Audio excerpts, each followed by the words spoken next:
গোলমরিচ দিয়ে এই এত টেস্টি চিকেন রেসিপিটা যদি বানিয়ে না থাকো তাহলে কিন্তু অবশ্যই একবার বানিয়ে দেখতে পারো। তো প্রথমেই কিছুটা গোলমরিচ শুকনো খোলায় ভেজে আমি গুঁড়ো করে নিয়েছি।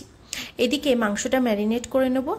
অল্প করে লবণ আর দিয়েছিলাম লেবুর রস, অল্প করে সাদা তেল আর দিয়েছিলাম গোলমরিচ দিয়ে ভালো করে এটা ম্যারিনেট করে ফ্রিজে রেখে দিয়েছিলাম মোটামুটি 1 ঘন্টার জন্য। এরপরে কড়াইয়ের মধ্যে অল্প করে রিফাইন্ড অয়েল দিয়ে রসুন, আদা আর পেঁয়াজটাকে দিয়ে ভালো করে ভেজে নিয়েছিলাম আর দিয়েছিলাম কাঁচা লঙ্কা, শুকনো লঙ্কা দিয়ে কিছুক্ষণ ভালো করে ভেজে নিয়ে এর মধ্যে জল দিয়ে দিয়েছিলাম।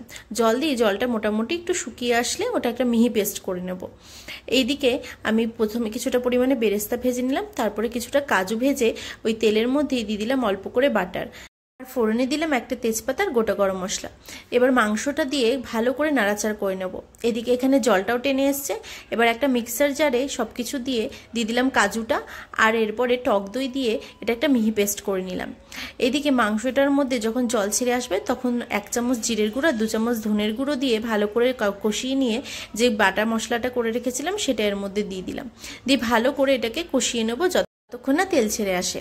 এবার মাংসটা ভালো করে ঢেকে ঢেকে সেদ্ধ করে নেব। আর এখানে গ্রেভির জন্য আমি সামান্য গরম জল অ্যাড করেছিলাম। এরপরে বাকি গোলমরিচের গুঁড়োটা এর মধ্যে দিয়ে লাস্টে নামানোর আগে দিয়েছিলাম ধনেপাতা আর দিয়েছিলাম ফ্রেশ ক্রিম। এবার ওপর দিয়ে ভাজা বেরেস্তাগুলো দিয়ে দিলাম আর নামিয়ে নিলাম।